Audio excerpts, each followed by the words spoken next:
Hey guys, welcome back to my channel drama series. आज मैं फिर से एक नई ड्रामा की एक्सप्लेनेशन लेकर आप लोगों के सामने पेश हुई हूँ। आज मैं जिस ड्रामा की एक्सप्लेनेशन करने जा रही हूँ उस ड्रामा का नाम है द डियरेस्ट इंट्रूडर। अगर आप रोमांस, मेलो ड्रामा और लव ट्रायंगल लव स्टोरी के दीवाने हैं तो आपको ये ड्रामा बहुत ही पसंद आने वाला है। तो ड्रामा की एक्सप्लेनेशन स्टार्ट करने से मैं आपको इस ड्रामा की थोड़ी मोड़ी स्टोरी लाइन बता देती हूँ ताकि आप लोगों को पता चल जाए कि ये ड्रामा किस स्टोरी पर बेस है। ये कहानी 3 ऐसे लोगों की है जो एक दूसरे के बहुत ही अच्छे दोस्त हुआ करते थे। हमारी फीमेल लीड जिस लड़के से प्यार करती थी वो लड़का हमारी फीमेल लीड की दोस्त से प्यार करता था। उसकी दोस्त भी उस लड़के को बहुत ही पसंद करती थी। लेकिन आखिरकार इन तीनों के बीच ऐसा क्या हुआ जो हमारे मेल लीड की शादी हमारी फीमेल लीड से हो गई, जिससे वो प्यार नहीं करता था, ना ही उसे पसंद करता था। तो नफरत से हुई जिस रिश्ते की शुरुआत, क्या इन दोनों के रिश्ते में कभी भी मोहब्बत पनप पाएगी? इसे जानने के लिए तो आपको मेरी वीडियो पूरी देखनी पड़ेगी। वीडियो को स्टार्ट करते हैं। तो कहानी की शुरुआत होती है हमारे मेन लीड यान से, जो ऑफिस में अपने डाइवोर्स पेपर को देख रहा होता है और उसने अपने डाइवोर्स पेपर पर साइन कर दी होती है। बस उसे अपनी वाइफ की साइन की जरूरत होती है और वो उस पेपर को लेकर अपनी वाइफ के पास जा रहा होता है कि तभी उसे अपनी गर्लफ्रेंड का कॉल आता है और वो उसे मिलने के लिए बुलाती है। इधर यान की गर्लफ्रेंड साउ, जो कि सेकंड मेन लीड होती है, वो अपना वेडिंग ड्रेस ट्राई कर रही होती है और वो उस ड्रेस में काफी प्यारी लग रही होती है। और साउ अपने स्टाफ को बता रही होती है कि वो बहुत जल्द शादी करने वाली है। उसका बॉयफ्रेंड अपनी वाइफ को डाइवोर्स देने वाला है। उसके बाद वो दोनों बहुत जल्द शादी कर लेंगे। उसके बाद वो इस ड्रेस को खरीद लेगी। इधर हमारी फीमेल लीड जिया की एंट्री होती है, जो बहुत ही स्वीट होती है और सबकी हेल्प करती है और वो अपने पति से बहुत प्यार करती है। और जिया का पति कोई और नहीं बल्कि यान होता है। तो जिया ज्वेलरी शॉप में अपना एक लॉकेट ठीक करवाने के लिए गई होती है जो कि टूट गया होता है। तभी उसकी नजर यान पर पड़ती है क्योंकि यान भी उसी ज्वेलरी शॉप में आया होता है रिंग लेने के लिए। पर जिया को ये बात पता नहीं होती। तो जिया यान का पीछा करती है ताकि वो उसे सरप्राइज दे सके। पर यान जिया को नहीं देखता कि तभी उधर से साउ आती है। तो यान साउ को देखकर स्माइल करता है और उसे अंगूठी दिखाता है कि तभी वहाँ पर एक चोर आ जाता है और यान के सर पर बंदूक रख देता है और उसे वो रिंग देने को कहता है। और इसी छीना झपटी में यान के सर पर वो बंदा गोली मारकर भाग जाता है। तो जी अपने पति की ऐसी हालत देखकर तो पूरी तरह शॉक्ड हो जाती है और साउ भी अपने बॉयफ्रेंड की ऐसी हालत देखकर पूरी तरह शॉक्ड हो जाती है। पर यहाँ पर दोनों एक दूसरे को नहीं देख पाते। जिया को ये बात नहीं पता होती कि उसका पति जिस लड़की से प्यार करता है वो लड़की कोई और नहीं बल्कि उसकी बचपन की दोस्त और उसकी बेस्ट फ्रेंड साउ है, जो अपने ही दोस्त का घर बर्बाद करने चली है। इन तीनों की लाइफ में ऐसा क्या हुआ था जो ये तीनों एक लव ट्रायंगल में फंस गए, वो तो आपको इन तीनों की पास्ट की स्टोरी जानकर ही पता चलेगा। तो फिर चलिए हम लोग पास्ट में जाते हैं कि आखिरकार इन तीनों के बीच ऐसा क्या हुआ जो यान को जिया से शादी करनी पड़ी जबकि वो साउ से प्यार करता था। तो कहानी तब की है जब वो लोग कॉलेज में पढ़ा करते थे। जिया यान से बहुत प्यार करती थी और वो यान के पास रहने के लिए उसी के कॉलेज में अपना एडमिशन करवाती है और अपनी दोस्त साउ का भी उसी कॉलेज में एडमिशन करवाती है। तो साउ जिया को कॉल करती है और कहती है, तुम कब यहाँ पर आ रही हो? मैं अकेले इतना सामान कैसे खरीदूंगी? हम दोनों साथ में रहेंगे तो हम दोनों को मिल बांट कर सामान खरीदना होगा ना। तुम कितना इंतजार और करवाओगी? तो जिया कहती है, मैं बस पर हूँ, मैं बहुत जल्द पहुँच जाऊंगी, बस थोड़ा सा इंतजार करो। तो साउ कहती है, क्या मैं तुम्हें लेने के लिए आऊँ? तो जिया कहती है, इसकी जरूरत नहीं है, यान मुझे लेने आने वाला है। तो साउ कहती है, फिर से तुमने यान का रट लगाना स्टार्ट कर दिया ना। आखिरकार ये यान है कौन? तुम हमेशा इसकी ही रट क्यों लगाती रहती हो? जब भी यान की बात आती है तुम हमेशा इसकी बड़ाई करने लगती हो। तो जिया कहती है, वो इतना अच्छा है कि मैं उसकी बड़ाई करते हुए थक ही नहीं पाती। तो साउ कहती है, मुझे पता है तुम उसकी इतनी तारीफ क्यों करती हो, क्योंकि तुम उसके प्यार में पूरी तरह पागल हो, इसलिए जल्दी से आओ, मैं तुम्हारा इंतजार कर रही हूँ। तो साउ कहती है, ठीक है मैं आ रही हूँ। आगे साउ सामान खरीद रही होती है कि तभी वहाँ पर उसकी मुलाकात यान से हो जाती है। तो साउ और यान एक दूसरे से टकरा जाते हैं। तो यान अनजाने में ही साउ की आंखों पर मार देता है, जिस वजह से साउ की आंखें जलने लगती है। तो यान उसे हॉस्पिटल लेकर जाता है और उसका ट्रीटमेंट करवाता है। आगे यान साउ से फ्रेंडली होने की कोशिश करता है। तो साउ को लगता है कि यान उसके साथ फ्लर्ट कर रहा है। तो साउ कहती है, मैं ऐसी वैसी लड़की नहीं हूँ जिसे तुम लोग इतनी आसानी से पटा लोगे, इसलिए मेरे सामने ये नौटंकी तो बिल्कुल भी मत करना। और साउ उल्टा उसे ही सुनाकर वहाँ से चली जाती है। तो बेचारा यान ये सब देखता ही रह जाता है। इधर जिया यान का इंतजार कर रही होती है और बेचारी इंतजार करते करते वहीं पर सो जाती है। इधर यान को साउ की वजह से जिया के पास जाने में देर हो जाती है। तो यान सीधा जिया के पास जाता है और उससे माफी मांगता है। तो जिया कहती है, कोई बात नहीं। आगे वो लोग साथ में मिलकर घर जाते हैं। तो वहाँ पर यान और साउ की फिर से मुलाकात हो जाती है। तो साउ कहती है, यही है यान? तो जिया कहती है, यही मेरे बचपन का दोस्त है, हम दोनों ने आधा बचपन एक साथ गुजारा है। तो साओ फिर भी यान से अच्छे से बात नहीं करती और उसे टेंट्रम दिखाती है। तो यान भी बुरा नहीं मानता। आगे वो तीनों साथ में टाइम स्पेंड करने लगते हैं और धीरे धीरे साओ और यान भी एक दूसरे के करीब आने लगते हैं। तो यान को साओ धीरे धीरे पसंद आने लगती है। इधर जिया बहुत ही टेंशन में होती है कि वो यान से अपने प्यार का इजहार कैसे, और जिया साओ को भी अपने प्यार के बारे में बताती है कि वो यान से बहुत प्यार करती है, पर वो ये बात यान को कह नहीं पा रही, वो कैसे कहे। तो साओ कहती है आखिरकार तुम्हें उस यान के बच्चे में ऐसा क्या दिखता है जो तुम उसके प्यार में पूरी तरह पागल हो, मुझे तो उसके अंदर कुछ भी नहीं दिखता। तो जिया कहती है वो बहुत ही अच्छा लड़का है, जब मेरी फैमिली प्रॉब्लम में थी तो यान ने हमारी बहुत हेल्प की थी, और मैंने अपने पापा को भी बता दिया है जब मैं बड़ी हो जाऊंगी तो मैं यान से शादी करूंगी, और मेरे पापा भी इस बात से एग्री करते हैं।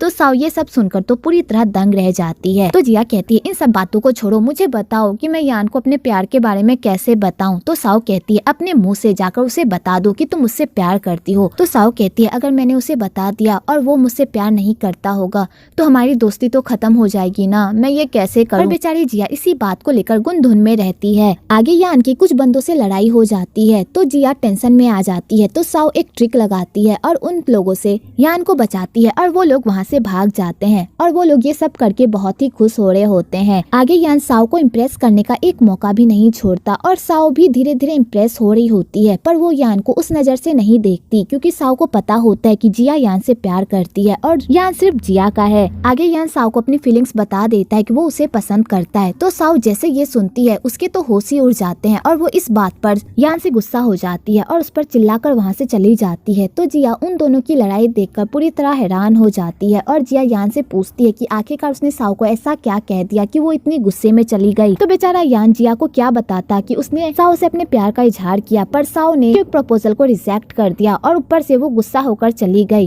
तो जिया अपने आप में ही एज्यूम कर लेती है कि यान ने शायद साओ को मोटी कह दिया होगा, जिस वजह से साओ गुस्से में है, और यान भी इसी बात पर एग्री कर देता है। तो जिया यान को कहती है तुम्हें साओ से माफी मांगनी होगी, तुमने उसका दिल दुखाया है। और जिया यान को साओ के पास लेकर जाती है और कहती है यान तुमसे माफी मांगने के लिए आया है। तो यान साओ को कहता है मैंने तुम्हें तभी जो भी कहा था प्लीज उसे भूल जाओ, मैं अपना शब्द वापस लेता हूँ। तो साओ भी खुश हो जाती है और वो यान को माफ कर देती है। आगे वो तीनों दोस्त मिलकर खूब ड्रिंक करते हैं और एक साथ खूब मजे करते हैं। तो जिया यान के पास जाकर सो जाती है। तो साओ उन दोनों को एक साथ देखकर बहुत खुश होती है क्योंकि उसे पता होता है कि जिया यान से प्यार करती है, इसलिए वो यान को नहीं पसंद कर सकती और ना ही वो अपनी दोस्त को धोखा दे सकती है। अगले दिन कॉलेज में साओ को कुछ लड़के परेशान कर रहे होते हैं कि तभी वहाँ पर यान आ जाता है और सबके सामने जिया को अपनी गर्लफ्रेंड बता देता है और उन लोगों को धमकी भी देता है कि अगर उसने साओ को जरा सा भी परेशान किया तो वो उसे नहीं छोड़ेगा।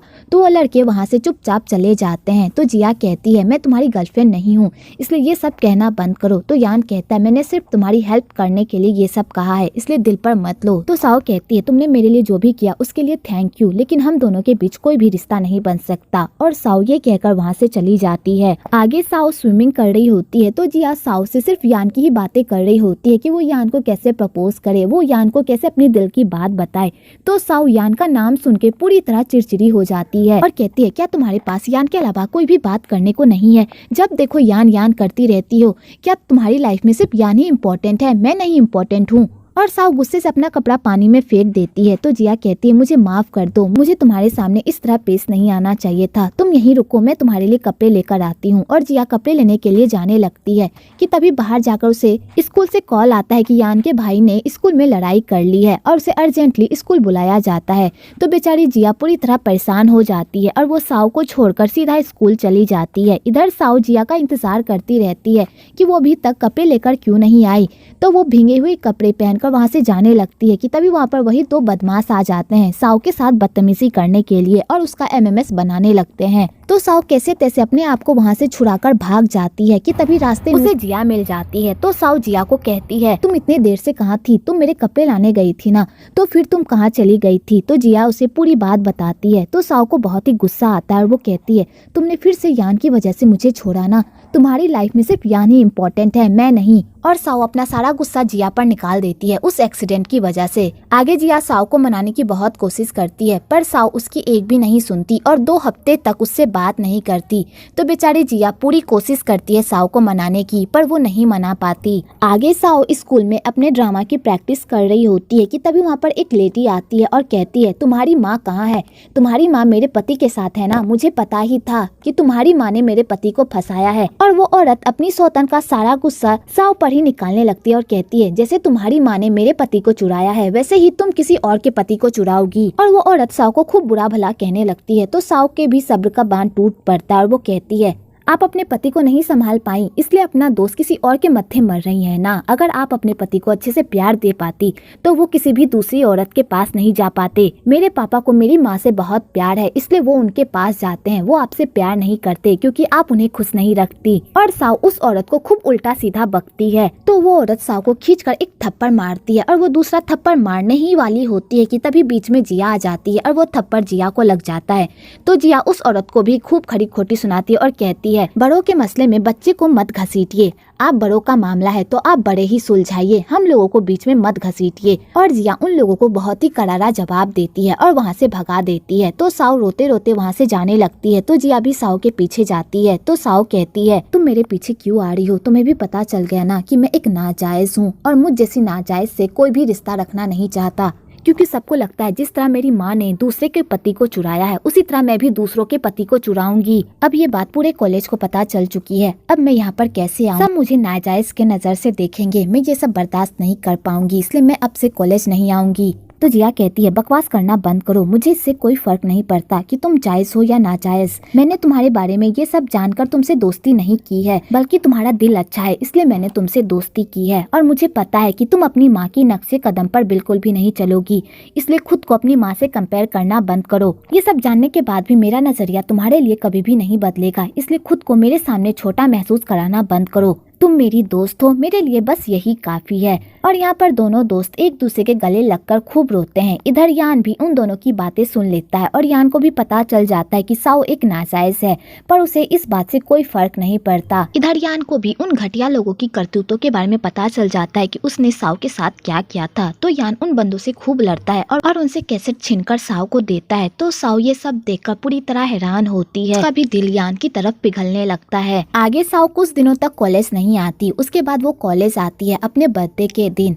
तो यान और जिया साओ को बर्थडे के दिन बहुत ही अच्छा सरप्राइज देते हैं। तो साओ ये सब देखकर बहुत ही खुश हो जाती है, सब देखकर बहुत ही खुश होती है। आगे जिया को मई मई का कॉल आता है और मई मई जिया को स्टोर बुलाती है किसी काम से। तो जिया साओ और यान को कहती है, मैं मई मई को लेकर आती हूँ, वैसे तुम लोगों को भी कुछ चाहिए क्या खाने पीने में? तो वो दोनों कहते हैं, हमारे लिए ड्रिंक लेते आना। तो जिया कहती है ठीक है और जिया वहाँ से चली जाती है। आगे यान साओ को एक गिफ्ट देता है। तो साओ उस गिफ्ट को देखकर बहुत ही खुश हो जाती है। तो यान कहता है, इतने में ही खुश मत हो, मेरे पास तुम्हारे लिए एक और गिफ्ट है। और यान साओ को वो टैटू दिखाता है। तो साओ उस टैटू को देखकर पूरी तरह शॉक्ड हो जाती है, क्योंकि उसने मजाक ही मजाक में यान के पीठ पर वो टैटू बनाया था, लेकिन यान ने उस टैटू को असली में अपने पीठ पर बनवा लिया होता है। तो साओ ये सब देखकर पूरी तरह हैरान होती है और वो यान को कहती भी है कि तुमने ये सब क्यों किया। तो यान कहता है, ये मेरी फीलिंग्स है और तुम मेरी फीलिंग्स को चेंज नहीं कर सकती। मैंने तुम्हारे साथ जो भी पल बिताया है मैं उसे सहेज कर रखना चाहता हूँ, इसलिए मैंने ये सब किया। तो साओ ये सब सुनकर पूरी तरह हैरान होती है और वो बात को पलटने के लिए साओ को मारती है। तो यान कहता है, आज मेरा भी बर्थडे है, क्या तुम मुझे बर्थडे विश नहीं करोगी? तो साओ उसे बर्थडे विश नहीं करती, उल्टा उसे मारने लगती है। वेल, आपको यहाँ पर इन दोनों की क्यूट सी नोकझोंक भी देखने को मिलेगी। कुछ देर बाद जिया भी वहाँ पर आ जाती है और उन दोनों को एक साथ हंसते खेलते देखकर उसे भी बुरा लगता है, लेकिन बाद में वो इस बात को माइंड नहीं करती, क्योंकि उसे लगता है कि वो दोनों दोस्त हैं और अच्छा ही कि वो दोनों आपस में घुल रहे हैं ताकि वो तीनों एक साथ रह सके। आगे वो चारों साथ में ड्रिंक करते हैं और ढेर सारी मस्ती करते हैं। तो जिया साओ को कहती है, मैं चाहती हूँ कि तुम इसी तरह हंसती खेलती रहो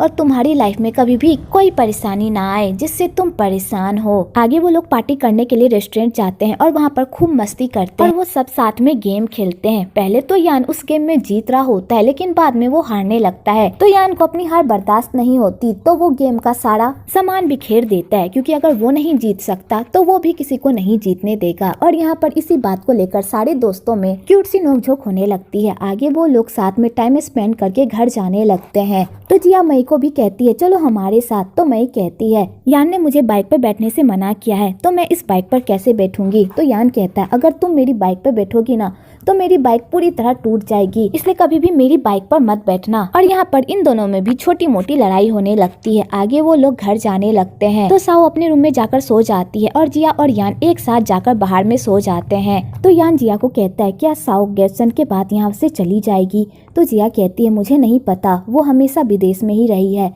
और इस बारे में उसने मुझे कुछ भी नहीं बताया। तो यान ये बात सुनकर थोड़ा सैड फील करता है। तो यान जिया को कहता है मुझे तुमसे एक बात करनी है, मैं साओ को पसंद करता हूँ, अगर मैं और साओ रिलेशनशिप में आ जाते हैं क्या तुम तब भी साओ की अच्छी दोस्त बनकर रह पाओगी? तो यान ये बात जिया से पूछता तो है पर जिया सो जाती है और वो यान की ये बात नहीं सुनती और बेचारा यान जिया को बच्चों की तरह सोता देखकर स्माइल करता है और कहता है तुम तो कभी भी कहीं भी सो जाती हो। अगले दिन गर्मियों की छुट्टियां हो जाती है और जिया अपने घर जा रही होती है तो वो साओ को भी अपने साथ घर चलने को कहती है। तो साओ कहती है मैं तुम्हारे साथ नहीं जा पाऊंगी, मैं यहीं पर कुछ दिन अकेले रहना चाहती हूँ। तो जिया कहती है अगर तुम हमारे साथ चलती तो तुम्हें भी वहाँ पर बहुत मजा आता। तो साओ कहती है कोई बात नहीं, मैं अगली बार तुम्हारे साथ चलूंगी। आगे साओ जिया को एक नेकलेस गिफ्ट करती है और कहती है ये नेकलेस तुम्हारे लिए खुशियाँ लाएगा, मैं चाहती हूँ कि तुम्हें दुनिया की सारी खुशियाँ मिले। और साओ जिया के गले में वो नेकलेस पहना देती है। आगे यान और साओ दोनों ही जिया को बस स्टेशन छोड़ने के लिए जाते हैं और उसे अच्छे से विदा करके वो लोग घर जाने लगते हैं। तो यान साओ को अपने करीब रखने का एक मौका भी नहीं छोड़ता और साओ उससे दूर भागने की कोशिश करती है पर यान उसका पीछा ही नहीं छोड़ता कि तभी रास्ते में बाइक खराब हो जाती है तो उन दोनों को पैदल ही घर जाना पड़ता है।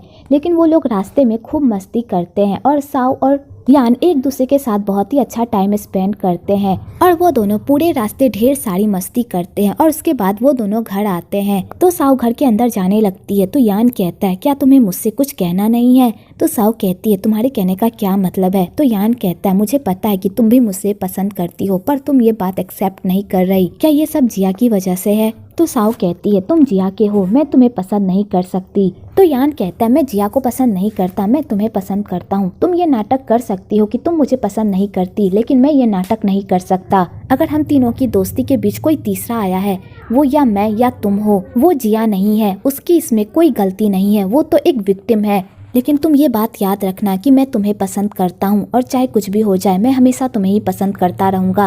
और यान ये कहकर जाने लगता है कि तभी साओ उसका हाथ पकड़ लेती है और उसे खींचकर अपनी तरफ खींचती है और उसे किस कर लेती है। आपको यहाँ पर इन दोनों का भरपूर रोमांस देखने को मिलेगा। आगे वो दोनों साथ में अच्छा टाइम स्पेंड करते हैं। इधर जिया घर जा रही होती है और उसे कुछ भी नहीं पता कि उसके दो दोस्त उसके पीठ के पीछे क्या गुलछले उड़ा रहे हैं। आगे साओ को बहुत ही बुरा लगता है क्योंकि जिया ने उसे बताया था कि वो यान से बहुत प्यार करती है और वो अपनी ही बेस्ट फ्रेंड के प्यार को छीन रही है। तो साओ यान को कहती है अगर एक दिन मैं यहाँ से गायब हो गई तो मेरे पीछे तुम जिया का ख्याल रखना और उसे वो सारी खुशियाँ देना जिसकी वो हकदार है। तो यान साओ की इस बात को नहीं समझ पाता कि आखिरकार साओ ये सब क्यों कह रही है और यान सिर्फ साओ के साथ प्यार करने में बिजी रहता है और वो इन सारी बातों पर ध्यान नहीं देता। आपको यहाँ पर इन दोनों का भरपूर रोमांटिक सीन देखने को मिलेगा। कुछ दिनों बाद गर्मियों की छुट्टी खत्म हो जाती है और जिया अपने घर वापस आ जाती है। तो वो जैसे ही घर वापस आती है तो वो देखती है कि साओ अपना सारा बोरिया बिस्तर बांधकर वहाँ से चली गई है। तो जिया ये सब देखकर पूरी तरह शॉक्ड हो जाती है और वो हर जगह साओ को ढूंढती है। तो जिया को पता चलता है कि साओ ने कॉलेज से भी अपना नाम कटवा लिया है। तो जिया ये सब देखकर पूरी तरह शॉक्ड हो जाती है और वो सीधा यान के पास आती है, वो भी भीगते भीगते। तो यान कहता है तुम इतनी बारिश में भीग क्यों रही हो, आखिरकार क्या बात है? तो जिया रोते रोते यान को बताती है कि साओ कहीं चली गई है और उसका पता नहीं चल रहा। तो यान भी ये सब सुनकर तो पूरी तरह सदमे में आ जाता है और वो सीधा घर जाता है साओ को ढूंढने के लिए। कि तभी यान को एक कॉल आता है कि उसके पापा का एक्सीडेंट हो गया है और उसी एक्सीडेंट में उसके पापा की मौत हो गई है। तो यान जैसे ये सुनता है वो तो पूरी तरह सदमे में ही चला जाता है। आगे यान अपने पापा का अंतिम संस्कार करता है। तो यान बहुत ही सैड होता है क्योंकि उसके पापा का एक्सीडेंट तो हो गया पर उसके पापा उसके ऊपर 10 लाख का कर्जा छोड़कर जा चुके होते हैं और वो सारा कर्जा यान को ही चुकाना होता है। यान पर तो दुखों का पहाड़ ही टूट पड़ता है। वो जिस लड़की से प्यार करता था वो लड़की भी उसे छोड़कर चली गई होती है और उसके पापा भी उसे छोड़कर चले गए होते हैं, उसके ऊपर 10 लाख का कर्जा छोड़कर, और उसके ऊपर उसके भाई की जिम्मेदारी भी होती है। तो बेचारा यान तो पूरी तरह पागल ही हो गया होता है और उसे समझ में नहीं आ रहा होता है कि वो अपनी लाइफ में करे तो करे क्या। पर जिया यान का साथ नहीं छोड़ती और वो उसे सपोर्ट करती करती है। वह आगे यान पूरी तरह बदल जाता है। पहले वो जितना हंसा करता अब वो बिल्कुल गुमसुम रहने लगा होता है और पूरी तरह अपने आप को कठोर बना लिया होता है। तो जिया को यान की ऐसी हालत देखी नहीं जाती और वो उसे चेयर अप करने की कोशिश करती है और कहती है, मुझे पता है तुम्हारे ऊपर बहुत सारा कर्जा है। अगर तुम पार्ट टाइम जॉब करो और उसमें तुम्हारे खाने पीने रहने के सारे खर्चे को मैनेज कर दे तब भी तुम्हारे पास कुछ पैसे बचेंगे जिससे तुम अपना कर्जा चुका सकते हो। और अगर इसमें तुम मेरे घर के पास आकर रह जाओ तो तुम्हारा खर्चा और कम हो सकता है। इससे तुम अपने कॉलेज की पढ़ाई भी कंप्लीट कर पाओगे और अपना कर्जा भी चुका पाओगे। तो यान कहता है, मैं कॉलेज नहीं जाने वाला, मैं कॉलेज की पढ़ाई छोड़ने वाला हूँ। मुझे किसी भी तरह इन सारे कर्जे को तोड़ना है। तो जिया कहती है, तुम ऐसा कैसे कर सकते हो? तुम्हें पता है तुमने कॉलेज में जाने के लिए कितनी मेहनत की थी। तुम इस तरह कॉलेज से ड्रॉप आउट नहीं कर सकते। तुमने बहुत मेहनत की है। अब कुछ साल ही तो बचे हैं तुम्हारे ग्रेजुएशन कंप्लीट होने में।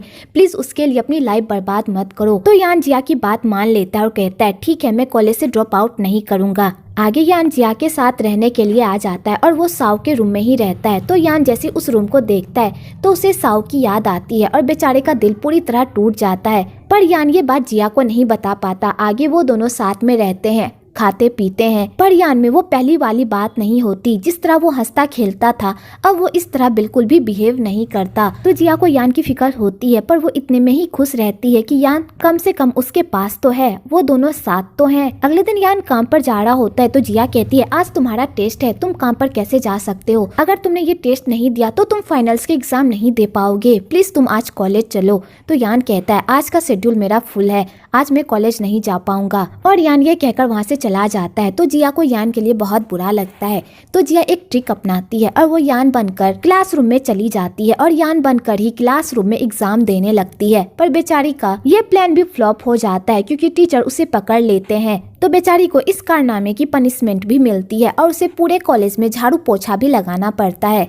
और इन सब में मई भी उसका साथ देती है और कहती है, ये सब यान की वजह से हुआ है। अगर तुमने वो कलाकारी नहीं की होती तो आज हम लोग ये सब नहीं कर रहे होते। तो जिया कहती है, तुम्हें नहीं पता, यान बहुत ही तकलीफ में है, वो काम की वजह से सो भी नहीं पाता। मैं उसे और तकलीफ नहीं देना चाहती, इसलिए मैंने उसके लिए ये सब किया। तो मई कहती है, तुम उससे इतना प्यार करती हो तो जाकर उसे कह क्यों नहीं देती? तो बेचारी जिया सोच में पड़ जाती है। आगे सारे कर्जे वाले यान को कॉल करके परेशान कर रहे होते हैं कि वो पैसे कब देगा। तो यान सबको कहता है कि वो पैसे दे देगा, पर बेचारे के पास पैसे नहीं होते कि तभी वहाँ पर उसका दोस्त आता है और उसे कुछ पैसे देता है और वो पैसे इलीगल तरीके से कमाए गए होते हैं। पर यान को इस बारे में नहीं पता होता।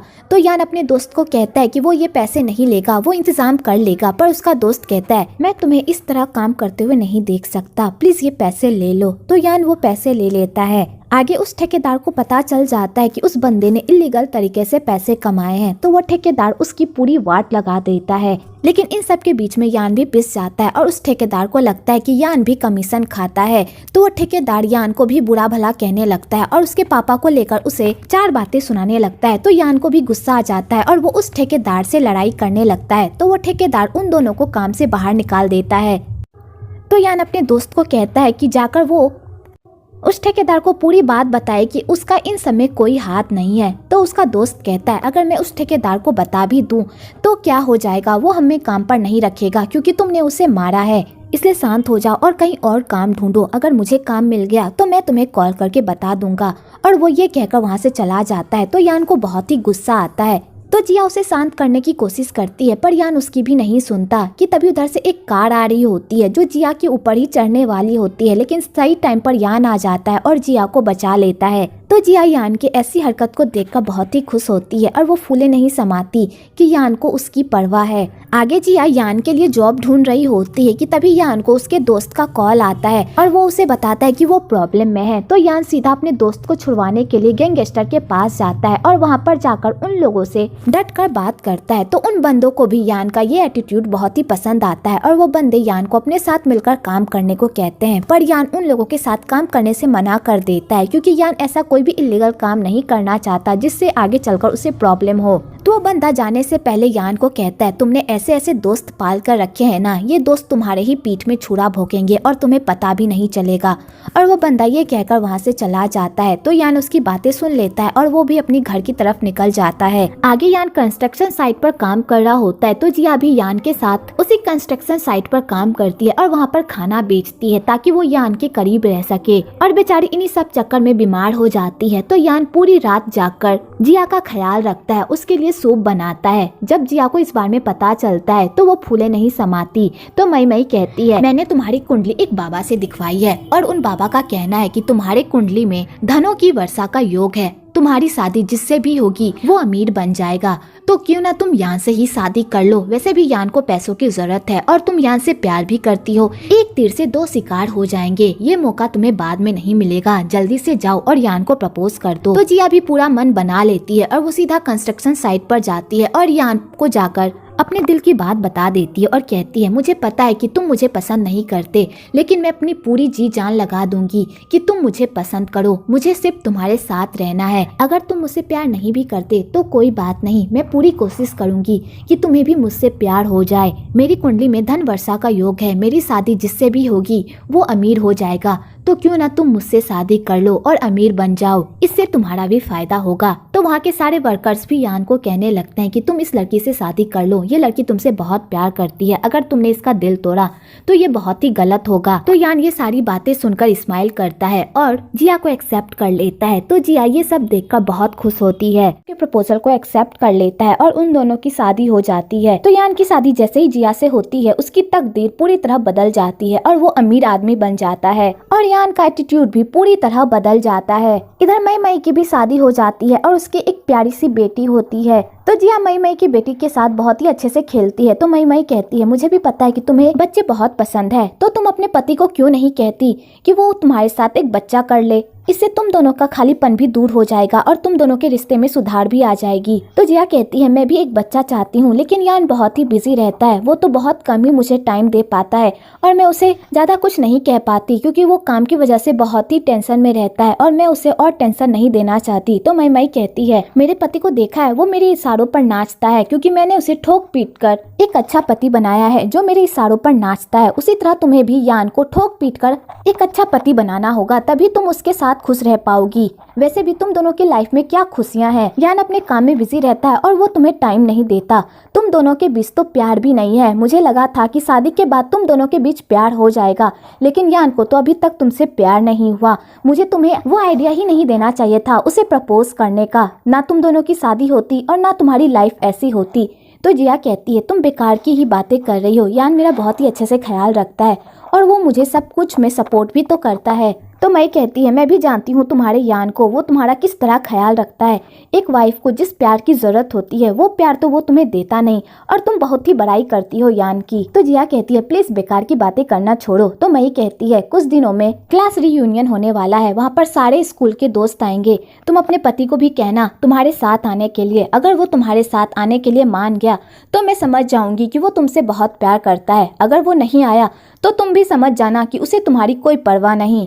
तो जिया ये बात सुनकर सोच में पड़ जाती है। आगे मई जिया को एक सेक्सी ड्रेस देती है ताकि वो यान को अपनी तरफ आकर्षित कर सके। दूसरी तरफ यान अमीर तो बन गया होता है, लेकिन उसमें बहुत ही ज्यादा एटीट्यूड आ गया होता है और वो अपने अलावा किसी की भी खुशियां की परवाह नहीं करता। और यान एक प्रोजेक्ट को लेकर बहुत ही परेशान होता है क्योंकि यान ने कुछ ऐसे लोगों की जमीन खरीद ली होती है जो उसे अपना जमीन नहीं बेचना चाहते, पर यान उनकी जमीन खरीदने में अपनी जी जान लगा देता है ताकि वो वहाँ पर अपना प्रोजेक्ट शुरू कर सके। तो बंदे यान के खिलाफ प्रोटेस्ट करते हैं, पर यान को उससे भी कोई फर्क नहीं पड़ता और वो अपने आप में ही सोच लेता है कि वो इस प्रॉब्लम से निकल ही लेगा ऐसे या वैसे। इधर जिया यान के लिए सेक्सी लुक में तैयार हो रही होती है कि तभी उधर से यान आता है। तो जिया कहती है, आज तुम बहुत जल्दी आ गए, तुम तो इतनी जल्दी नहीं आते थे। तो यान कहता है, आज मैं काम से जल्दी फ्री हो गया इसलिए मैं जल्दी आ गया।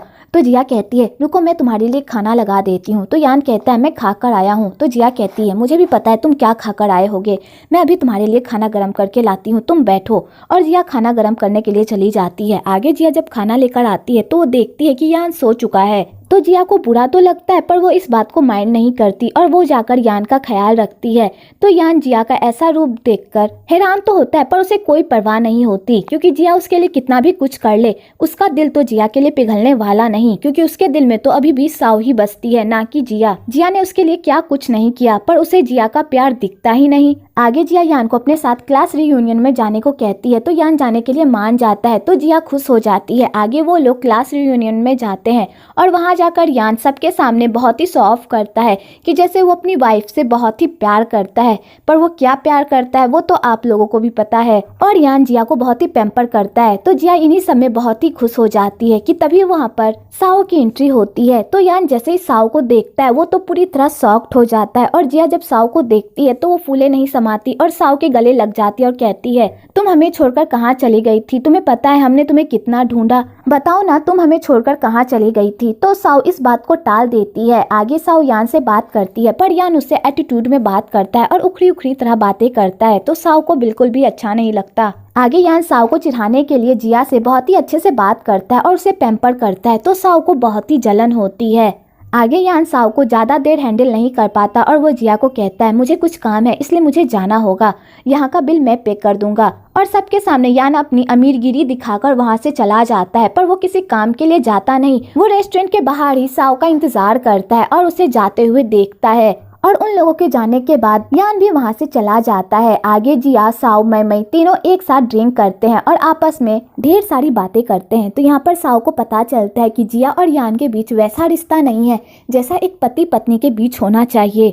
तो साओ ये सब सुनकर तो पूरी तरह शॉक्ड हो जाती है और उसे बिलीव नहीं होता कि उसके जाने के बाद यान पूरी तरह बदल गया। ना ही वो पहले की तरह हंसता है और ना ही वो पहले की तरह कोई शरारत करता है। बेचारी साओ ये सब सुनकर तो पूरी तरह शॉक्ड हो जाती है। इधर यान अपने अतीत को याद करके बहुत ही सैड होता है कि तभी उसे जिया का कॉल आता है, पर जिया के फ़ोन से साओ उसे कॉल करती है और कहती है, आज जिया मेरे पास रहेगी, उसने बहुत ज़्यादा ड्रिंक कर ली है इसलिए आज मैं उसे घर नहीं भेजूंगी, क्योंकि हम दोनों बहुत दिनों बाद मिले हैं इसलिए मैं आज जिया के साथ टाइम स्पेंड करना चाहती हूँ, तुम्हें बुरा तो नहीं लगेगा? तो यान कहता है कोई बात नहीं और कॉल कट कर देता है। तो साओ को बहुत ही बुरा लगता है कि यान उससे इस तरह उखड़ी उखड़ी तरह बातें कर रहा है। आगे साओ जिया के पास जाती है और उस पर अपना प्यार लुटाती है। जिया कहती है, अब मुझे बताओ तुम मुझे छोड़कर क्यों चली गई थी? तो साओ कहती है, मैं किसी को भूलना चाहती थी इसलिए मैं यहाँ से चली गई, उसके लिए मुझे माफ कर दो कि मैंने तुम लोगों को बताया नहीं। तो जिया कहती है, 10 साल पहले तुमने जो गलती की थी अब दोबारा मत करना, अब मुझे तुम छोड़कर मत जाना।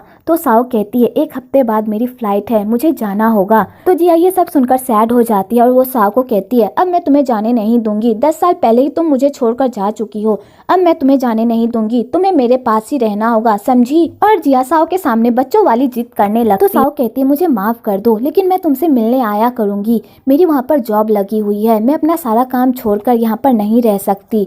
तो बेचारी जिया सैड हो जाती है, पर दोनों दोस्त गले मिल एक दूसरे पर खूब प्यार लुटाते हैं और ढेर सारी बातें करते हैं। अगली सुबह जिया घर आती है तो वो यान को बताती है कि साओ 1 हफ्ते में वापस जाने वाली है। तो यान ये सब सुनकर पूरी तरह शॉक्ड हो जाता है। आगे यान और साओ का बर्थडे आने वाला होता है तो जिया उन दोनों के बर्थडे पर बहुत ही अच्छा सरप्राइज प्लानिंग करती है।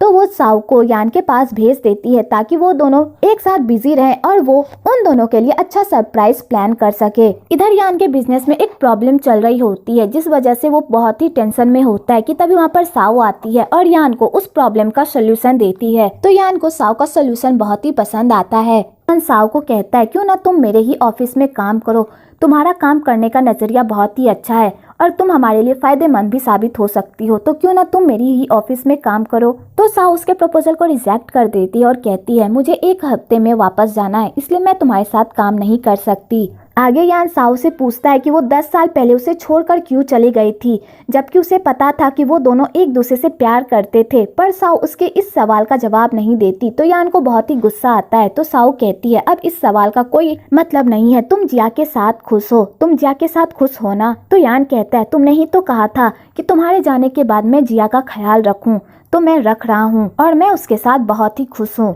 आगे वो सारे बेघर लोग यान पर हमला कर देते हैं और उसे मारने लगते हैं कि तभी बीच में जिया आ जाती है और सारे अंडे खुद पर ले लेती है। तो यान ये सब देखकर पूरी तरह शॉक्ड हो जाता है और जिया को कहता है चलो यहाँ से। आगे यान जिया की बहुत ही केयर करता है, तो साओ को ये सब देखकर बिल्कुल भी अच्छा नहीं लगता। आगे साओ को पता चलता है कि जिया और यान के बीच वैसा रिश्ता नहीं है जैसा एक पति और पत्नी के बीच होना चाहिए। बात जिया साओ को अपने मुँह से बताती है कि 10 साल पहले जब वो उसे छोड़कर गई थी और यान के साथ उतना बड़ा हादसा हो गया था, उसी दिन से यान तरह बदल गया था। मुझे लगा हम दोनों की शादी हो जाएगी तो सब कुछ ठीक हो जाएगा, लेकिन हमारी शादी में भी कुछ कमी है। मुझे नहीं पता पर हम दोनों के बीच कुछ न कुछ जरूर अधूरा है, इसलिए मैंने सोचा कि हम दोनों का एक बच्चा हो जाएगा तो सब कुछ ठीक हो जाएगा, इसलिए मैं बच्चे की प्लानिंग कर रही हूँ। पर यान बहुत ही बिजी रहता है, वो मेरे साथ टाइम ही नहीं बिता पाता। तो साओ ये सब सुनकर पूरी तरह शॉक्ड हो जाती है और फाइनली उसे पता चलता है कि यान अभी तक उसे नहीं भूल पाया है। आगे जिया साओ के साथ बहुत ही अच्छा टाइम स्पेंड करती है, तो वो साओ को कहती है जब तुम 1 हफ्ते बाद जाने ही वाली हो तो क्यों ना तब तक तुम हमारे घर पर रहो, हम तीनों साथ में बहुत ही अच्छा टाइम स्पेंड करेंगे और एक दूसरे के साथ बहुत ही मजे करेंगे। और जिया साओ को अपने घर लेकर आ जाती है। तो यान ये सब देखकर शॉक्ड हो जाता है, पर उसके मन में भी लड्डू फूट रहे होते हैं कि उसका प्यार अब उसके सामने रहेगा, पर वो साओ के सामने ये जाहिर नहीं करता। वेल जिया को क्या पता, वो जिस प्यारी दोस्त को अपने घर लेकर आई है वो बहुत जल्द उसकी सौतन बनने वाली है और उसी के घर में नागिन बनकर उसे डसकर उसे घर से बाहर निकालने वाली है। आगे जिया यान के करीब जाने की कोशिश करती है, पर यान अपने काम में बिजी रहता है। तो जिया कहती है बहुत टाइम हो गया, हम दोनों ने साथ में टाइम स्पेंड नहीं किया था। वैसे भी तुम काम की वजह से हमेशा स्टडी रूम में ही होते थे, मेरे साथ तो टाइम ही नहीं बिता पाते थे। आज मौका मिला है हम दोनों को एक साथ सोने का। तो यान कहता है मुझे नींद आ रही है, मैं सोने जा रहा हूँ। तो जिया को बहुत ही गुस्सा आता है और वो कहती है जब भी मैं तुमसे बात करने जाऊँ तुम्हें नींद आने लगती है या तो तुम्हें काम आ जाता है, क्या तुम्हें मेरे लिए बुरा नहीं लगता? तो यान कहता है आखिरकार तुम मुझसे क्या चाहती हो? तो जिया शर्माते हुए कहती है मैं माँ बनना चाहती हूँ, वो भी तुम्हारे बच्चे की। तो यान ये सब सुनकर शॉक्ड हो जाता है, पर वो कोई रिएक्ट नहीं करता और जिया के साथ संबंध बनाने लगता है। पर यान का ये सब करने में बिल्कुल भी मन नहीं होता, पर वो जिया के खातिर ये सब कर रहा होता है कि तभी यान को ऑफिस से कॉल आता है और यान के काम में कोई प्रॉब्लम होती है जिस वजह से उसका मूड खराब हो जाता है और वो सीधा जाकर सो जाता है। तो जिया को बहुत ही बुरा लगता है, पर वो कुछ भी नहीं कह पाती। आगे यान साओ के सामने ऐसा प्रिटेंड करता है कि जैसे वो अपनी लाइफ में बहुत ही खुश है। तो साओ ये सब देखकर बहुत ही हैरान होती है। आगे यान की नजर उसी गिफ्ट पर पड़ती है जो उसने साओ को दी होती है। तो यान ये सब देखकर पूरी तरह हैरान होता है कि साओ ने अभी तक उसके गिफ्ट को इतना संभाल कर रखा है कि तभी वहाँ पर साओ आ जाती है और यान से उसे छीन लेती है और बिना कुछ कहे वहाँ से चली जाती है। आगे जिया साओ को अपनी पुरानी जगह पर लेकर जाती है। तो साओ जब उस जगह को देखती है कि वहाँ पर कुछ भी नहीं बदला, जैसा वो छोड़कर गई थी वैसा ही सब कुछ है, तो वो बहुत ही इमोशनल हो जाती है और उसे पता चलता है कि यान अभी तक उसे नहीं भूला और ऊपर से यान ने उस अपार्टमेंट को भी खरीद लिया है। तो साओ ये सब देखकर तो और इमोशनल हो जाती है और उसके दिल में फिर से प्यार उभरने लगता है। आगे जिया साओ के साथ एक शर्त लगाती है कि जो पानी में ज्यादा देर अपनी सांस रोक कर रखेगा मरने वाले बंदे से एक विश मांगेगा। तो साओ उसकी शर्त को मान लेती है। आगे वो दोनों पानी में अपनी सांस रोक कर रखते हैं, पर साओ ज्यादा देर नहीं रोक पाती और वो पानी से बाहर निकल जाती है और जिया जीत जाती है, लेकिन इस चक्कर में जिया की जान जाते बचती है। आगे जिया साओ को कहती है तुम्हें मेरी एक विश माननी होगी, तुम मुझे छोड़कर नहीं जाओगी। तो साओ ये सब सुनकर इमोशनल हो जाती है और दोनों दोस्त एक दूसरे के गले लगकर खूब रोते हैं। आगे यान और साओ फिर से मिलते हैं। तो साओ यान को कहती है तुमने मुझसे पूछा था ना कि 10 साल पहले मैं क्यों चली गई और अब 10 साल बाद क्यों आई हूँ। मैं 10 साल पहले इसलिए तुम्हें छोड़कर चली गई ताकि मैं तुम्हें भूलना चाहती थी, लेकिन मैं इन 10 सालों में तुम्हें नहीं भूल पाई, इसलिए मैं फिर से वापस आ गई। तो यान कहता है तुम यहाँ पर वापस इसलिए आई हो ताकि तुम देख सको कि मेरी क्या हालत है, मैं जिया को खुश रख रहा हूँ या नहीं, लेकिन अब आने का कोई फायदा नहीं, मेरे दिल में तुम्हारे लिए कोई जगह नहीं है, इसलिए तुम मेरी लाइफ में दोबारा वापस नहीं आ सकती। और यान साओ से रूडली बात करके वहाँ से चला जाता है। तो साओ को बहुत ही बुरा लगता है और वो अपने रूम में जाकर खूब रोती है और इधर यान का भी यही हाल होता है और बेचारा देवदास मोड में चला जाता है।